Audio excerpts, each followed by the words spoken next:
La desclasificación de archivos del caso Jeffrey Epstein ha impregnado todos los medios de comunicación de un montón de países, pero también en España. Y en nuestro país también aparece en los propios archivos. Preguntado todo esto por el interés de invertir en vivienda para sacar rendimiento de la crisis económica. Casualidad o no, unos meses después, al hijo de Aznar, en la agenda de Epstein también lo incluyen en un fondo de inversión llamado Cerberus. Hay un montón de noticias. Es bastante increíble que ningún medio de comunicación aclare por qué Epstein pagó un vuelo a Aznar a New York en octubre del año 2003 por valor de 1.050 euros. Fue para recibir supuestamente un premio de una fundación sionista financiada por él mismo para apoyar la guerra contra Irak. En este documento de los archivos de Epstein señala un pago de su empresa de viajes el 17 de octubre del año 2003 por valor de 1.050 euros, como os digo, a nombre de José María Aznar. Es raro porque desapareció de estos archivos del Ministerio de Justicia de Estados Unidos un documento donde aparecía José María Aznar entre las supuestas personas a las que había pagado algún viaje Jeffrey Epstein. En los últimos días los documentos donde aparecía Trump eran más de 600 y ahora eran solo la mitad. Pero ¿qué ha pasado aquí? Porque en este buscador de los documentos de Jeffrey podíamos buscar por la palabra Aznar y iban a aparecer dos documentos, uno donde aparecía el expresidente José María y otro donde aparecía su hijo. Si buscábamos el nombre del archivo SDNY terminado en 6064 aparecía en la caché de Google, pero si apretábamos el enlace nos llevaba a una web vacía que ahora, pero antes contenía un PDF. Había denuncias de que el número de archivos disponibles estaban borrándose, sobre todo los relacionados con Donald Trump. Y por otro lado estaban apareciendo los vuelos de los periodistas que investigaron el caso Epstein, como era el caso del Miami Herald, una información que no debería estar ahí, que demostraba que quienes investigaban a Epstein fueron rastreados. Pero volviendo a los dos archivos que aparecían en los archivos de Epstein, los de Aznar, el otro correspondía también a su hijo, al aparecer en su agenda junto a su cuñado Alejandro Agag, junto a otros empresarios como Koch, un financiador de Atlas New York, e incluso Murdoch, de la Fox. Había otros españoles menos conocidos en toda esta agenda, como el amigo de Agag, Jacobo Gordon, o también condenado a 10 años de cárcel por el caso Gürtel, y otro de los españoles que aparecía era Fernando de Córdoba, hermano de Joaquín, duque de Arión y aficionado a la caza en Extremadura, también seguidor de Donald Trump. Otra española conocida que aparecía era Maite Arango, actual consejera de Acciona. Hay otros nombres con direcciones en España como Fernando de Soto o Ignacio Álvarez de Toledo, pero obviamente desconocemos por qué están en estos archivos. A partir de todo esto también decía mucha gente que el canal Epstein y estos archivos podrían llegar incluso hasta Alcácer. Uno de los casos de crímenes más conocidos en la historia de España, ocurrida esa desaparición de 3 niñas, Miriam, Tony y Desiree, en el 1992, y es que hay un montón de medios de comunicación acaparando los titulares con todo tipo de teorías de la conspiración, de foros, y obviamente cuando aparecen archivos de ciertos países, ahora mismo con España, lo que a la gente le viene a la cabeza es uno de los crímenes más mediáticos. Uno de ellos, evidentemente, sería Alcácer. Y claro, en el libro de la Ilustre Degeneración, que en algún momento llegamos a comentar por aquí, era el último trabajo de Luisa Isabel Álvarez de Toledo y Maura, la condesa de Medina Sidonia, hablaba sobre las cloacas del poder, de sus crímenes y relacionaba todo esto con personajes ficticios que luego fueron destripados en aquel libro. Claro, la gente aquí empezó a especular con todo este tipo de casos. El caso de Utroux, caso Bar España y centro del Baix Maestrat, caso Epstein evidentemente, Alcácer y los crímenes de los 90... Obviamente muchísimas personas comentan cómo es posible que nos creamos que no hay nada más allá de las versiones oficiales, porque cuando despertamos y luego aparecen casos como la desclasificación de archivos de Jeffrey Epstein, decimos, ostras, es que esto sí que podría ser verdad. Y esto también, y hay poderosos aquí en este caso, y en este otro también. Pues en el caso Alcácer evidentemente pasó lo mismo.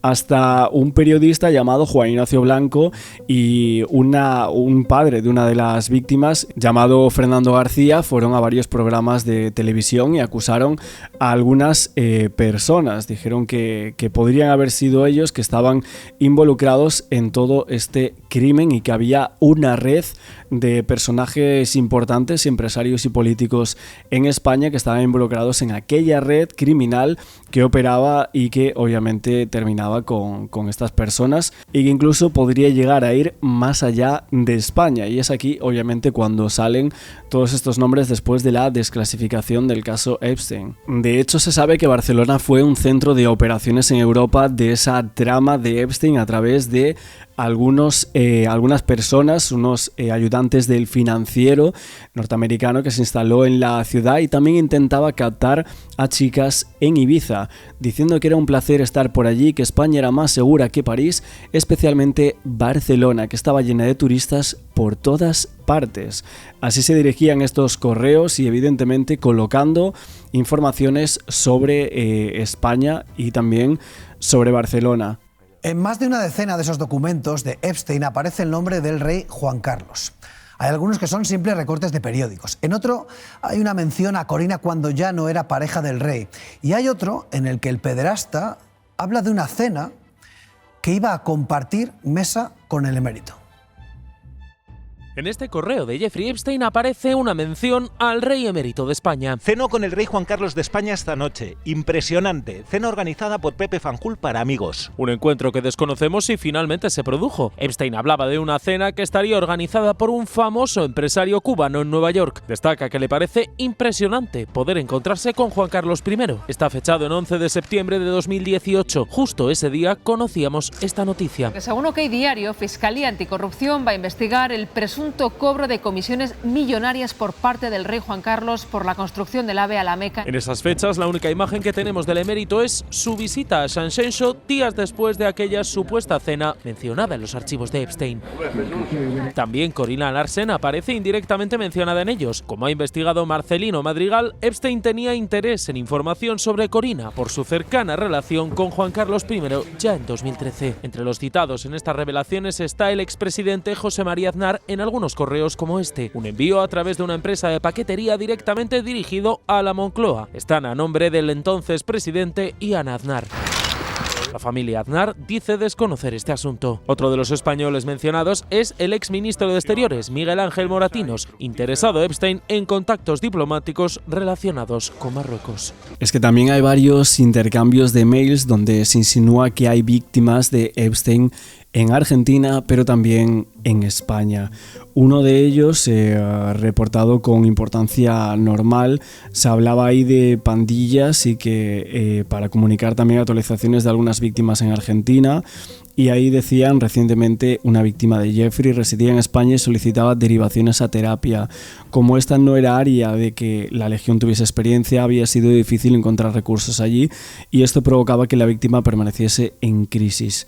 Y como le habían dicho que aprender español sería más rápido si tuviera inmersa en la cultura, su propuesta es que permitiría ir a la Embajada de España, donde podría aprender a hablar español, además de crear un registro de asesoramiento adecuado para cualquier víctima del FBI ubicada en España y en Europa. Es que Epstein controlaba a la élite política y económica de Estados Unidos a través de lo que había ocurrido en su isla.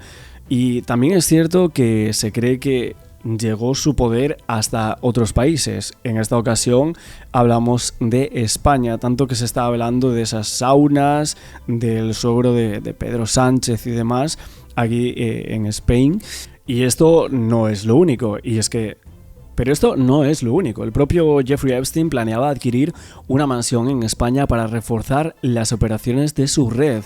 Este delincuente se interesó por una adquisición de la villa de Michael Douglas en Mallorca y otras 2 fincas en Ibiza. Tenía una obsesión también con la Alhambra de Granada, que le llevó casi a comprar un palacete de Marrakech, que desechó por ser muy caro. Eran unos 55 millones, decía él en uno de los correos. Es una locura, 55 millones.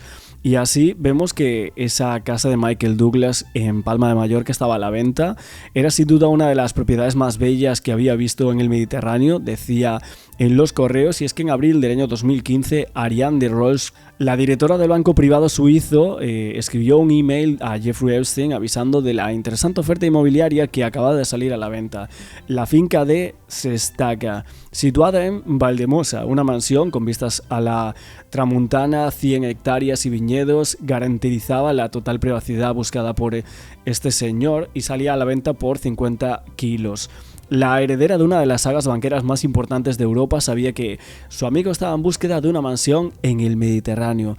Es que semanas más tarde Epstein en sus correos decía: saca fotos, le pedía a ella. Tenía afianzado ese operativo en España usando Barcelona como centro de operaciones y sabemos que se solía hospedar en un lujoso hotel frente a la playa y en esa isla de Ibiza que tenía como un harén que le surtiese de personas. Sabemos de qué edades, ¿no? Principalmente modelos. En Argentina parece que pasaba lo mismo, con las que entraba en contacto gracias a uno de sus intermediarios, el franco-argelino llamado Daniel Siat. Del rastro de las decenas de miles de documentos nuevos que acaban de publicar por el Departamento de Justicia de los United States, se desprende que este se interesó en varias ocasiones por adquirir una propiedad en España al modo de esa mansión en Palm Beach, en Florida, para ampliar allí su entramado de explotación, y así entablaba conversaciones en 2018 vía email con el multimillonario canadiense Guy Laliberté, cofundador del Círculo del Sol, que le ofreció comprar las 2 villas de lujo que posee en Ibiza, el Can Soleil y el Can Luna. En uno de los correos electrónicos le dice: como le he dedicado a ambas mucho tiempo y mucho amor, me gustaría que Can Soleil y Can Luna siguieran en manos de personas que las cuidaran muy bien. Así que sí, si tienes algún interés o conoces a alguien que puede estar interesado en comprar una villa en Ibiza, aquí tienes las páginas web de estas propiedades.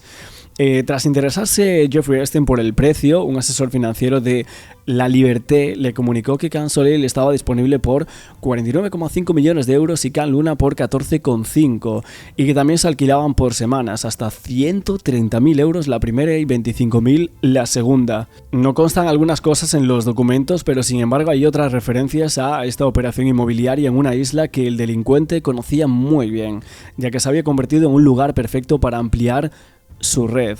También en otros correos decía: ¿has encontrado algo mono para mí en Ibiza? Este conseguidor en España llamado Siad le proponía estas cosas en varios correos. Decía: un amigo ha alquilado una casa enorme en Ibiza, está aquí conmigo con 8 chicas guapísimas, dice que le gustaría hacer algo contigo, ¿puedes venir a Ibiza? Tenemos una casa enorme. Es que Jeffrey había ampliado su foco de búsqueda en verdad a otros territorios, siempre tratando de encontrar villas de lujo y mansiones muy privadas. Así estaba suscrito a Concierge Auctions, un portal de subastas de mansiones de lujo por todo el mundo, donde aparecían también residencias a precios desorbitados en Marbella o Barcelona o incluso en Sevilla, y el interés de Epstein por España le había hecho plantearse comprar aquella casa en Marrakech.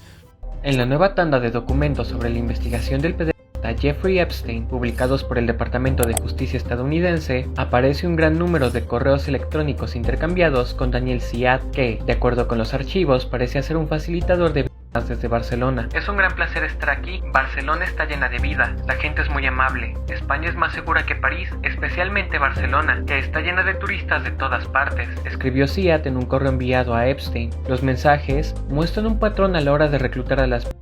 Siat se encargaba de encontrar a las jóvenes, las hospedaba por un tiempo, a veces hasta en su misma casa, y enviaba fotos y videos al pederasta para que valorara su apariencia. Es guapa, pero sus pechos son horribles, tendrá que operárselos de nuevo, respondió Epstein en una de las fotografías. Ha estado en mi casa desde hace 2 semanas con su amiga británica de origen jamaicano, que también es muy dulce. Estoy buscando la agencia adecuada para ella, así que he estado durmiendo en mi sofá desde entonces, detalló Siat sobre una víctima. Uno de los métodos de captación del pederasta consistía en utilizar el negocio de las agencias de modelos como fachada para reclutar a las mujeres, a quienes posteriormente coartaría sus sueños para cumplir sus deseos sexuales. La semana pasada se desvelaron más de 3 millones de páginas de documentos, 2.000 videos y 180.000 imágenes relacionados al caso, lo que ha generado un gran nivel de asombro, tanto por la cantidad de personalidades que se encuentran involucradas como la confirmación de sus crímenes. Lo que hemos visto hasta este momento es que había una ciudad que sobresalía entre los nuevos documentos desclasificados por el Departamento de Justicia de Estados Unidos, la capital catalana, o sea, Barcelona. También en muchas ocasiones se habló de Valencia, que había un montón de redes que operaban por toda esta zona del Mediterráneo. En Valencia en los 90, 2000 hasta en los 80 hubo un montón de crímenes sin resolver, de los cuales prácticamente pasaron desapercibidos para muchísimos. Y claro, ahora que se comenta sobre Barcelona diciendo que era una de España, quizás era la ciudad más segura, mucho más que París y otras cercanas a Europa, ¿no?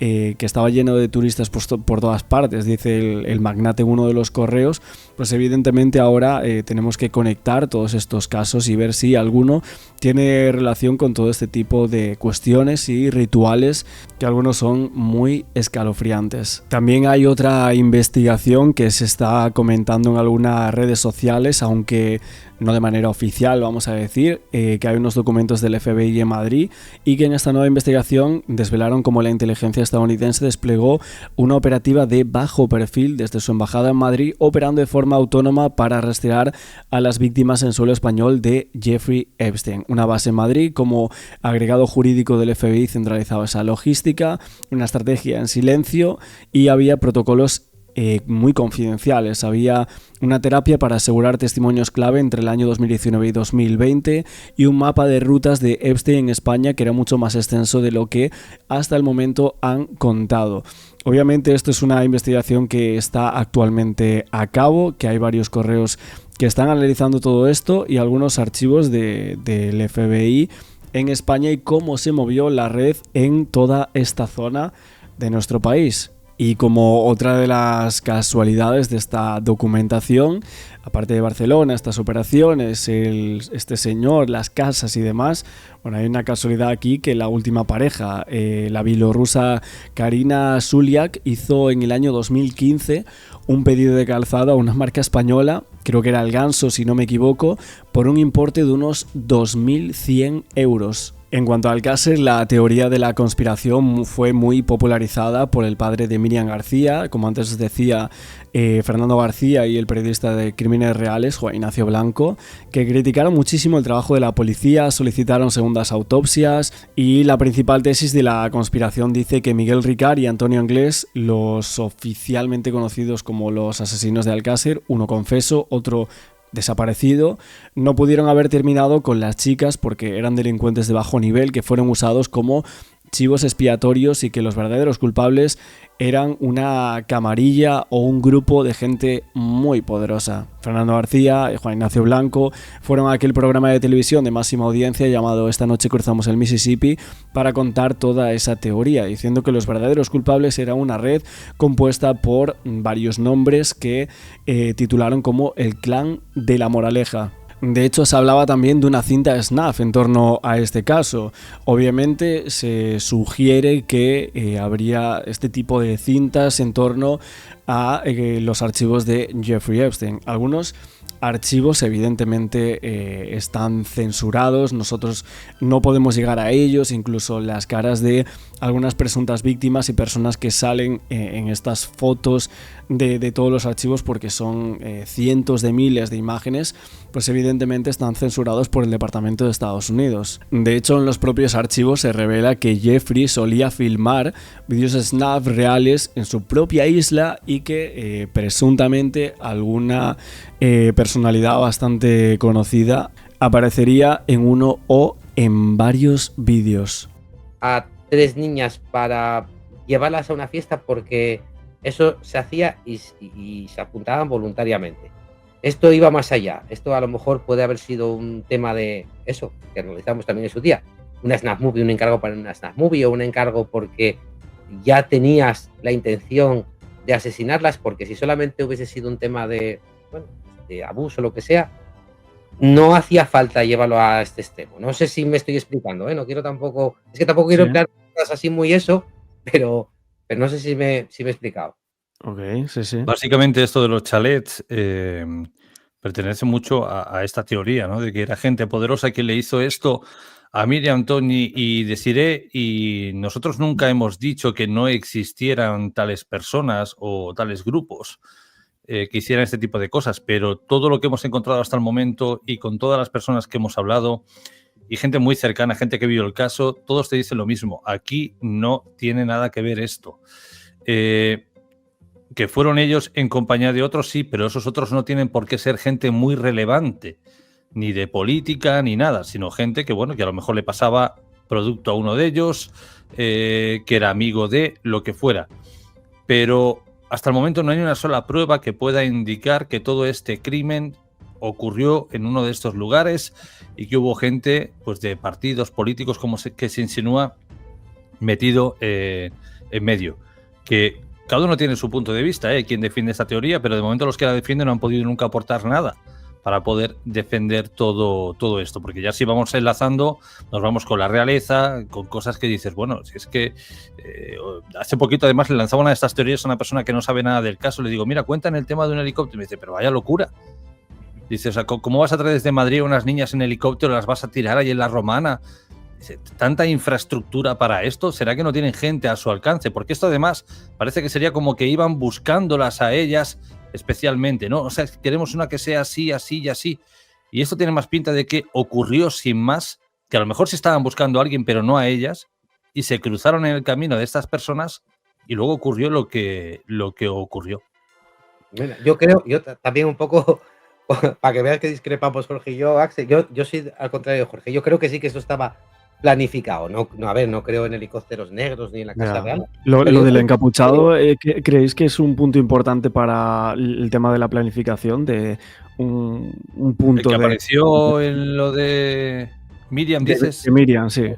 Es que esto también cuenta que se puede desmentir bastante porque al parecer no hubo llamada de teléfono en una cabina, que es todo como una historia un poco cogida con pinzas. Yo voy a decir lo que nunca lo comentamos, lo que a nosotros nos dijeron del encapuchado, que podía ser, y yo dije, coño, pues sí tiene sentido. Miriam en aquel momento supuestamente tenía también un novio que se llamaba Lean, no sé si te acordarás, Axel. Y también a la vez dicen que había dejado a Lean porque había empezado a salir con un chico de silla. Entonces dicen que lo que pudo haber pasado aquel día en vez de un encapuchado fuese que hubo una discusión, bien Lean con Miriam, bien el otro chico con Miriam, porque Miriam quería volver con Lean y tal, un tema de amor adolescente. Que hubiesen discutido muy fuerte en el portal, que se hubiese escuchado voces o gritos o tal, o que Miriam se hubiese asustado y que hubiese ocurrido aquel incidente. Tiene su explicación, tiene su lógica, ¿sabes? Axel tiene más lógica que a lo mejor un encapuchado que intente secuestrar y demás, que oye, que eso ocurrió, supuestamente ocurrió, está ahí. Quería hacerte un apunte muy rápido que igual no te dejamos hablar porque hoy estamos 2 contra 1, a pesar de estar en tu canal, Axel. Hablando también del francés, hay también, y hablando también un poco de lo de Requena, no se apuntaba directamente a Requena, pero sí se puede dejar intuir que era él. Había un guardia de seguridad en Color que se llamaba Gregorio, que presuntamente, porque además sale en la prensa, este hombre era guardia civil y lo expulsaron del cuerpo por precisamente gustarle demasiado a los niños. Entonces, él en el momento del crimen decía o dijo que estaba en Francia, y fíjate, otra vez otra casualidad, que estaba en Francia, que no se había enterado de nada de la desaparición y demás, y cuando llegó de Francia fue a ver a los compañeros ahí a Color y fue cuando le contaron todo esto y fue cuando luego van con el cabo Valeriano al chalet y demás. Él dice que en el momento del crimen está en Francia, aunque también nos dijeron que hay testigos que dicen que no estaba en Francia ni mucho menos, que estaba en Valencia y que se movió por allí. Y ese es otro de los que apuntan, no a que sea el francés directamente, Axel, pero que también trabajaba en esa red del francés. Este tal Gregorio, que dicen que es un tío bastante, bueno, de armas tomar, y nunca mejor dicho, hay quien dice que el arma podía ser de él y todo, pero bueno, esto está, te digo, y este Gregorio dicen que también trabajaría para esa red del francés, en caso de que sea esa red que estamos hablando. Si me permites, sí, muy breve, noticia del ABC del 14 de noviembre de 1989. Una secta satánica celebra sus rituales en Valencia. Una secta satánica denominada los Adoradores de Set celebra rituales de misas negras y aquelarres en las inmediaciones de Logrilla, un pueblo valenciano abandonado hace varias décadas por una construcción de un pantano. Representantes del ayuntamiento de Losa del Rey, municipio más cercano de la localidad, declararon a la agencia Servimedia que hasta ahora no habíamos tenido indicios de estos actos, aunque varios vecinos sospecharon algo al oír gritos nocturnos. La existencia de estas ceremonias ocultistas fueron confirmadas por el testimonio de uno de los miembros de la organización que desertó y acudió a la policía. Es decir, que estas cosas existían en Valencia. Fíjate, en el 89, año de, por ejemplo, de Macastre. Es verdad que ahí también aparece lo del turco, no sé si es en el 89, que aparece ese famoso nombre, ¿no? De una red, si no me equivoco, era de vídeos Snap, etcétera. Y creo que lo coge, ¿no? A esa persona que hablamos del francés, el turco, y de hecho creo que hay un hermano de inglés que menciona el belga también. El belga sí que ya no hay muchos datos de esta persona. O sea, ¿vosotros sabéis algo sobre esa figura? Mira, fíjate, hasta desconocía esto del Belgas. Lo miraré, a ver si me entero de algo y te comento, pero mira, esto del belga no lo conocía. Ahí me pillaste, no sabía. Pero tampoco tenemos que irnos muy lejos en todo este asunto. Recordemos al médico Vicente Soler, ¿no? Apareció muerto en extrañas circunstancias, se le juzgó por una red de pederasta grabando a menores, los hermanos Chanzá también con la operación Trinity, y todo ocurría por la misma zona y en los mismos años. Es decir, había algo allí que, bueno, mejor no haber vivido la Valencia de aquellos años 80 y 90, no por lo menos en esa zona. Yo, si te doy mi humilde opinión, que al final yo no soy conocedor de ninguna verdad, pero bueno, yo en este caso, por la edad, soy del 82, lo he vivido desde que empezó, tanto cuando pasó, con Paco Lobatón, con Ives Herrero, luego con el Mississippi, después con Juan Ignacio Blanco, con Iker Jiménez, ahora pues estos últimos años que ha vuelto a salir un poco a la palestra. Mi teoría es que sí que participó, y esto creo que es más que obvio, pero yo pienso, obviamente, que hubo más gente, que no fue la primera vez. Yo creo que esto pasó más veces. De hecho, siempre me remito a lo mismo. Si investigas un poco lo que pasaba en esa zona, en esa época, sentencias, condenas, redes, todo estaba mezclado, prostitución y tráfico de sustancias, todo este tipo de cosas. Al final encuentras que hay una correlación y que hay un poco como un punto, un común denominador, ¿no? A mí me resulta difícil pensar que fue Ricard y Anglès. Yo creo que ahí hay más. Ahora, ¿poderosos y todo esto? No. O sea, poderoso es alguien que tiene mucho dinero, que tiene tal. Puede haber gente que tenga una sociedad, o sea, una clase social más elevada de la que podían tener Antonio Anglès y Miguel Ricard, pero hasta ahí. Ahora bien, y al final las pruebas están ahí, o sea, y a ver si salen algún día, pero bastante obvio que ahí participó más gente. Sí. Eso, a ver, pero como tal, el tema de los pelos muchas veces se decía que sí que podían ser de Miguel Ricard, encima de la ropa de las niñas, pero nunca se llegó a confirmar tal cosa. No sé si, creo que se había dicho algo así como que tenían un perfil genético parecido, pero que no se podía llegar a confirmar, y luego el tema del ADN tampoco, no tenemos ADN de Miguel Ricard por ningún lado tampoco. Lo que hay es su autoconfesión, o sea, esto está más que claro, y a partir de ahí es lo que tenemos que sacar. O sea, a partir de Miguel Ricard es prácticamente donde tenemos que formar el caso Alcácer. Y ahora vemos que es como muy complicado, porque nos damos cuenta que tenemos, bueno, ya teníamos creo que 6 versiones de los hechos por parte de Ricard, y ahora ya tenemos pues 8 o 9, ¿no? Con esta última. Entonces, a partir de estas 9 versiones, tenemos que discernir qué cosas pueden ser verdad y qué cosas pueden ser mentira, ¿no? Por eso titulaba un poco este directo, Verdades y Mentiras de Miguel Ricard, ¿no? Ahora nos tenemos que creer que lo del Mauri y el Nano era mentira. Entonces, ¿es verdad lo de los 3 hombres que no se sabe quiénes son, que estaban allí en esa fábrica? ¿Es verdad o mentira la participación de Antonio Anglès, según Miguel Ricard? Creo que son como puntos importantes, personas a las cuales atribuirle este crimen, lo cual pensamos, ¿solo Ricard cometió este hecho? Evidentemente no. ¿Solo Miguel Ricard y Antonio Anglès cometieron este hecho? Parece bastante complicado también, ¿no? Entonces ahí es donde entran en juego otras ecuaciones y otras versiones de Ricard, como lo era lo del Mauri, ¿no? Que yo sinceramente nunca creí en esta versión, de que pudiese haber participado el Mauri, que muchas veces se ha dicho a lo largo de los años, se ha intentado meter, y de hecho en los últimos años yo no sé, lo he llegado a escuchar en varios directos, no sé, de alguna gente, o diciendo, bueno, creemos en esta versión, etcétera, que dio Miguel Ricard ya hace muchísimos años, pero a partir de ahí, las verdades y mentiras de Ricard, es difícil ahora mismo saber cuáles son. ¿Pasó todo en la Romana o pasó en otro lugar, ¿no? Por ejemplo. Sí, a ver, claro, es que Ricard, es que al final lo que nos hemos dado cuenta, ¿no? O yo por lo menos, y creo que la mayoría de gente que ha seguido esto, es que Ricard no le dice la verdad ni al médico. O sea, una persona que miente tanto, en tantas ocasiones, ¿cuándo sabes si dice la verdad o cuándo sabes si miente? Es que si no hay pruebas que puedan sustentar algo de lo que diga, algo de lo que sabemos, algo de lo que se nos ha contado, si tenemos que entender el caso Alcácer por lo que nos cuente Ricard, nunca vamos a llegar a nada. Yo creo que aquí, al final, el único camino que hay para que a lo mejor se dilucide algo será si sale alguna de las pruebas que teóricamente se han pedido y que sea la ciencia la que diga, oye, pues mira, hay este perfil genético, esto y esto. Porque, por ejemplo, de Miguel Ricard había un parecido morfológico con sus pelos. O sea, un parecido morfológico puede dar lugar a...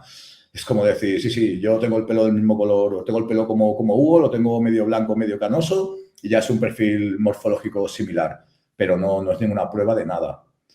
Entonces, claro, solamente tenemos a Ricard, y ya te digo que para mí sí tenemos que hacernos una idea de lo que pasó en Alcácer, en el caso Alcácer, por Miguel Ricard, vamos a estar más perdidos que al principio.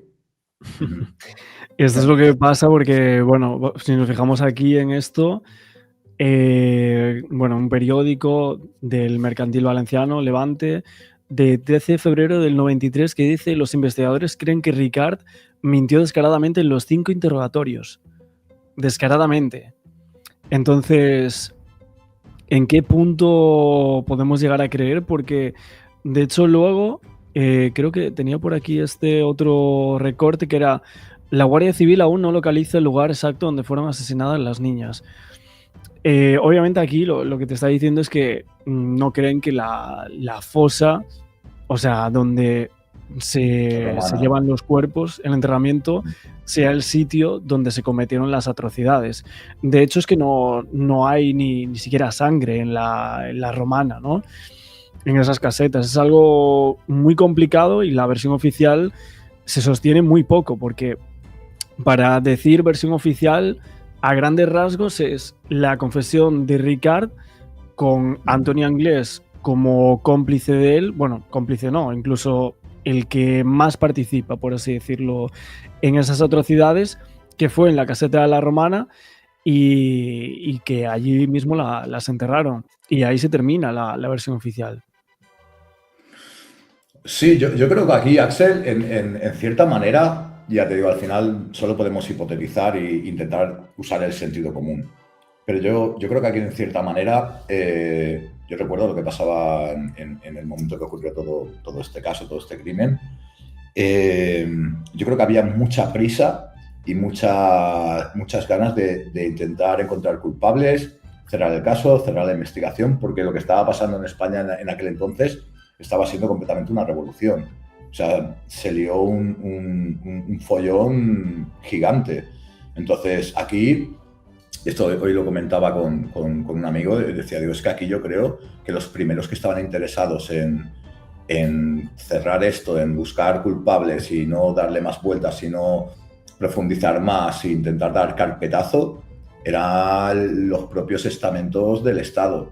Ahora, es una hipótesis, pero si te fijas en lo que pasó y en cómo actuaron, querían cerrar todo rápido. No se quería buscar más y se quería... Yo creo, en mi opinión, que no se quería saber la verdad, sino que se quería cerrar la investigación y el caso lo antes posible. Uh-huh. Oye, y aparte del Mauri, a lo largo de los años también otros hermanos de Antoni Anglès salieron a la palestra, ¿no? Como en su momento, como sospechosos de los crímenes de Alcácer. Porque bueno, justo estoy viendo aquí en este periódico que decían: investigadores descartan que Robert Anglès esté implicado en el triple crimen, ¿no? Durante muchos años es cierto que los hermanos de Anglès han estado como en el punto de mira, no tan solo mediáticamente, por ir apareciendo en muchos programas. El Mauri también apareció muchísimo, ¿no? En el Mississippi, etc.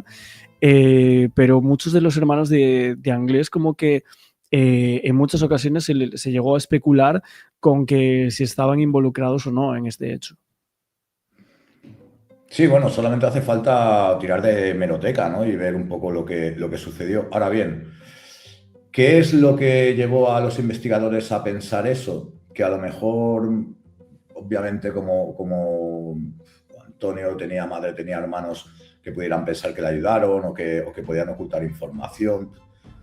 Es que es difícil de saber, pero sería normal. Es decir, yo si a lo mejor veo que un familiar mío... Además, de hecho, hasta si tú vas a un juicio y tú eres familiar directo de una persona, tienes derecho a mentir porque al final es tu familiar. Que a lo mejor los investigadores creyeran que veían cosas raras o que las declaraciones eran extrañas o que en un momento se decía una cosa, en un momento se decía otra y que eso a lo mejor les hiciera pensar que podía haber alguien más de la familia involucrado. Es que habría que saber y que fueran los propios investigadores que nos dijeran, hostia, es que vimos esto, vimos lo otro, porque a día de hoy, si nos ceñimos a las pruebas, no hay ninguna. De hecho, cogieron ADN de los hermanos, de no sé qué, de Neusa, cogieron ADN de muchos participantes, muchos componentes de la familia de Antonio Anglés y nada ha salido hasta el día de hoy. Entonces, claro, ¿quién puede coger y decir, no, es que seguramente que tal, Imagínate que no, el daño que puedes estar haciendo a una persona que bastante puede haber sufrido con verse involucrado en todo este follón. Claro, es que no lo sabemos. Es que tú imagínate que Mauricio no tuvo nada que ver, que a día de hoy es como es, o sea, es lo que la justicia ha dicho y que se le está atacando tal. Claro, es que es complicado, hay que tener mucho tacto, ¿no? con lo que se dice por redes sociales, por YouTube, por tal, porque al final es como la vida real. Tú no puedes ir por la calle y coger a tu vecino y porque creas que ha hecho algo sin tener ninguna prueba decir, no, porque este tío es un ladrón o es... Porque claro, la otra persona puede decir, oye, denuncia al canto y está en todo su derecho. Y claro, os preguntaréis, pero a Elon Musk, ¿qué le ha dado esta semana con España, no? Si seguramente ni siquiera sabe situarla en un mapa. ¿Qué le ha dado con Irene Montero? ¿Qué le ha dado con Pedro Sánchez? ¿Qué le ha dado en general con absolutamente todo? Seguramente le hayáis visto también tuiteando, como haciendo coñas de memes sobre el tema Epstein y retuiteando críticas a Epstein. Y lo cierto es que lo que le ha dado es que él sale, y no muy bien parado, que digamos, en esos nuevos papeles de Epstein que se han publicado. Y ojo, atención, porque a la vez que se habían publicado miles de nuevos papeles donde aparecían nuevos nombres, nuevas prácticas, nuevas, no sé ni cómo llamarlo, porque cualquiera que se haya asomado a ese hoyo, a ese pozo negro, es bastante desolador. Yo os aconsejo, como hay mucha desinformación por redes sociales, que acudáis a medios de comunicación, como por ejemplo Público, que ha sacado unos cuantos artículos, y que si queréis buscar si algo es verdad o mentira, vosotros mismos podéis buscar. Si ponéis papeles Epstein oficiales, os lleva a los papeles del gobierno y ahí podéis buscar por palabra y oye, es un embrollo, pero por lo menos sabéis qué hay verdaderamente y qué no, porque claro, hay tanta información que ahora mismo hay mucha gente que también se está dedicando a hacer memes, bromas, etcétera, y aún no saben esa amalgama qué es verdad y qué es mentira. Lo que sí sabemos, por ejemplo, es que 2 días después de la publicación de todos esos papeles, Estados Unidos ha retirado miles de documentos de Epstein, de los que habían publicado, porque comprometen la identidad de sus víctimas, por lo que sea de los verdugos, no, porque eso está siempre bien tapadito, macho, que es que no te da ni para ver cuántas sílabas tiene la palabra. El Departamento de Justicia de Donald Trump admite que se publicaron archivos con direcciones de correo y con fotografías en las que podían identificarse los nombres y rostros de casi un centenar de afectadas. El Departamento de Justicia de Estados Unidos retiró este martes de su página web miles de documentos relacionados con el caso de Jeffrey Epstein, después de que se denunciara que la identidad de las víctimas había quedado comprometida. El Departamento de Justicia, de hecho, indicó a medios estadounidenses que retiró los documentos afectados, decían, debido a, ojo, fallos técnicos, como os digo, fallos técnicos, pero sí, nunca, por lo que sea, el fallo técnico nunca es he tapado mal Donald Trump, nunca es el fallo técnico, ¿no?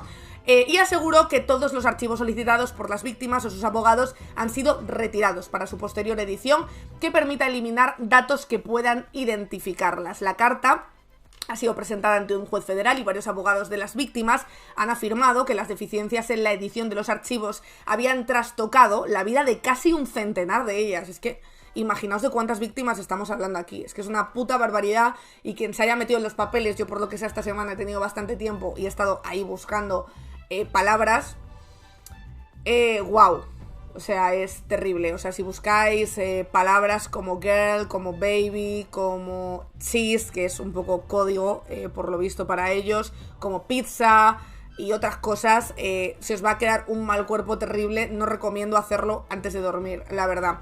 Como decíamos, en un comunicado, esas víctimas calificaron la divulgación de sus identidades como indignante y subrayaron que no deberían ser nombradas, expuestas al escrutinio público, ni revictimizadas, ya que estamos puestas en peligro, porque a mí es lo que más, sinceramente, también me preocupa. Como decíamos, en la publicación previa incluía información sensible, ¿vale? Información sensible que ha apuntado a personas, como decíamos, pues como Bill Clinton, Bill Hillary Clinton, como Aznar, como Elon Musk, como Donald Trump, que ya lo sabían. Y de hecho llama bastante la atención que en algunos programas, claro, se ha hablado del tema Epstein, pero por lo que sea, oye, por lo que sea, hay nombres que se olvidan, ¿no? De hecho, aquí contaba Julián Macías en Twitter que Ana Rosa llevó esta semana a Alandete a su programa y lo presenta como el que lo sabe todo, y su intervención sobre Epstein. Pues de repente le preguntan por Aznar y el Rey y dice que no hay nada, pero te saca de la chistera a Podemos y a Zapatero, de lo que al menos yo no he encontrado nada. ¿Qué hay del Rey y de Aznar? Pues mira, nos lo cuenta aquí Julián Macías. En Público, de hecho, también tenéis un artículo. Julián ha ido actualizando la información. Dice: empecemos por las menciones al Rey, que no son noticias como donde aparecía Zapatero, sino menciones concretas de fiestas o comidas con el Rey. Una es una propuesta de desayuno o lunch con el Rey aprovechando su paso por Madrid. Otra es información sobre Corina Larsen, sobre la que está interesado Epstein, y un asesor de Sarkozy le informa sobre su relación con el rey Juan Carlos y sus negocios en Rusia. Y también una cena de una amiga de Epstein con el rey Juan Carlos, organizada por Pepe Fanjul. En cuanto a Aznar, por lo que sea, a Landete se le olvida el billete de avión pagado por Epstein para recoger un premio de una fundación sionista financiada por Epstein y los mensajes con su hijo al que tenía agendado. O sea que esto es bastante fuerte. Aquí de hecho está el documento de los archivos Epstein que señala el pago de su empresa de viajes el 17 de octubre de 2003 por valor de 1.050 euros a nombre de José María Aznar. Algo que desapareció de hecho de los archivos del Ministerio de Justicia de Estados Unidos, ¿vale? En una investigación sencilla se puede descubrir que en esas fechas Aznar viajó a Nueva York para recoger un premio de la Fundación Appeal of Conscience, dirigida por el rabino Arthur Schneier, cuyo padrino político es Kissinger, porque es que todos los malos siempre estaban ahí en el mismo sitio. La fundación hace lobby político desde la perspectiva sionista estadounidense. Kissinger y Schneier son dos grandes puntales junto a Epstein, que es agente del Mossad y que financia esta fundación. El motivo del premio fue fortalecer el compromiso del gobierno de España en aquel entonces a la guerra de Irak, iniciada en marzo de 2003, después de que en agosto la ONU certificara la inexistencia de armas de destrucción masiva, y el discurso de Aznar justificó la guerra para luchar contra, decía él, el terrorismo. No fue el único agasajo que recibió Aznar del lobby sionista neoyorquino por apoyar la guerra de Irak, porque Rupert Murdoch incluyó en 2006 como consejero de News Corp a Aznar, el primero no anglosajón, y Fox News fue quien replicó masivamente la mentira de las armas de destrucción masiva. Luego pues esto le consiguió nuevos puestos, agradecimiento infinito, o en 2012 elegido presidente del Atlantic Council para Europa y América Latina, un think tank de la OTAN, partner de Facebook, para decir que es verdad o mentira en los procesos electorales de todo el mundo, ¿vale? Mencionan, de hecho, en la Fundación Sionista de Aznar aparecen los documentos Epstein, y también mencionan al expresidente, y pues también aparece en 2012 España en los archivos Epstein preguntando por el interés de invertir en vivienda para sacar rendimiento de la crisis económica. Vaya por Dios, casualidad o no, unos meses después el hijo de Aznar en la agenda de Epstein lo incluyen en el fondo de inversión Cerberus, porque es que al final ya sabéis que aquí todo queda en familia. Como decía, está ese pago a nombre de José María Aznar, pero de momento, por lo que sea, oye, eso igual en la tele pues no lo estáis encontrando tanto como os gustaría, la verdad. Como decía, está habiendo muchísima... como hay una amalgama grande de información, está habiendo también mucha desinformación en cuanto a los papeles de Epstein. En algunos medios de comunicación, de hecho, están haciendo ya un poco recopilación de qué imágenes están creadas por IA o no. Me habéis preguntado alguna vez también por este vídeo de esta chica mexicana que, según circulaba por internet en su momento, habló de que hacían canibalismo, ritos, etcétera, y algunos dicen que se murió, se suicidó, otros dicen que fue ingresada a un centro psiquiátrico. No hay información fidedigna sobre ella, en cuanto a medios de comunicación, quiero decir, no en cuanto a hilos de Twitter, pero hay varios medios de comunicación que por lo visto ya están trabajando como para ver qué información hay realmente de esta persona y qué destino tuvo ella, ¿no? Después, sobre todo, de los últimos conocimientos de estos papeles, sobre los que evidentemente también, como siempre, hay mucha conspiración alrededor, porque parece ser que a algunos, pues no les basta con lo que hay ahí, siempre quieren más y más todo el tiempo. Claro que esto es gasolina para los conspiranoicos, porque tú fíjate lo que tenían aquí montada. Como digo, en Televisión Española pues también tenéis, por ejemplo, fotos que han sido creadas con IA, por si os las encontráis, como por ejemplo las fotos con Mamdani, que de hecho la propia extrema derecha, también siempre muy preocupada, ya sabéis, por el bienestar de los niños, pero siempre del lado de los abusadores, por lo que sea, se han dedicado a difundir que la madre de Mamdani tuvo un romance con Epstein, incluso a dejar caer si sería este señor hijo de Epstein. Bueno, vale, pues todas estas fotos que circulan por aquí sobre Mamdani, pues parece ser que son evidentemente un fake como una catedral. Tiene el origen, de hecho, en una cuenta parodia, que de estas hay muchas, lo que pasa que hay mucha gente que luego lo coge y pues lo usa para el mal. Yo, como decía, os aconsejo que vayáis directamente a la fuente, donde si queréis hacemos un ejercicio, porque es bastante estremecedor. Mira, para que vayáis conmigo y para que lo veáis por si os interesa. De repente os vais a... Coño, porque aquí no me sale tan fácil como en lo mío. Vale. Bueno. A ver. Con lo bien que... aquí estamos. Vale, si os vais de repente al Departamento de Justicia, a la Epstein Library, ¿vale? Hay que me hace hacer el iNota Robot y todo, ¿eh? Sí, tengo 18 años. Esto, por lo que sea, en la isla no lo preguntaban, ¿no? Vale, entonces yo le doy aquí y si quieres tienen un buscador, ¿vale? Entonces tú aquí, por ejemplo, puedes buscar lo que tú quieras. Por ejemplo, Trump. Puedes buscar y aquí pues te salen todos los resultados. Algunos son emails, otros son informes del FBI, pero bueno, como decía, aquí os salen pues todas las comunicaciones. De repente, pues yo qué sé, President Trump, how are you doing, no sé qué, bueno, en fin, pues aquí salen un montón de cositas, la verdad, muy interesantes. Si buscáis también, como os digo, yo qué sé, girls, bueno, girl no sé, porque usaban mucho código secreto, pero alguna vez pues se les escapaban ciertas cosas. O si buscamos Iceland, por ejemplo, aquí pues podéis encontrar, la verdad, un montón de información y un montón de emails que os van a dejar pues bastante tiesa, la verdad, no os voy a mentir. Yo he dedicado un tiempo a buscar algunas cosas, sobre todo porque me encontraba mails pues por Twitter o por redes sociales y para saber si eran verdad o no. Fíjate, a ver, por ejemplo, aquí que nos sale. To Mark Blumen. También está Epstein en copia. From Boris Nikolic. De repente les presenta, básicamente, y les dice: Mark, I just talked to Jeffrey. Y está feliz de organizar una visita a su isla, etcétera, etcétera. Bueno, pues aquí podéis encontrar de todo, algunos documentos bastante perturbadores y otros que entran pues dentro de lo normal, pero bueno, es bastante interesante hacer búsquedas aquí. Y ya os digo, os aconsejo lo único que no lo hagáis antes de dormir, porque os podéis quedar bastante flipando. Sinceramente, a mí algunas comunicaciones me han dejado bastante loca. De hecho, si buscáis Kill o buscáis Child, vais a encontrar alguno bastante heavy.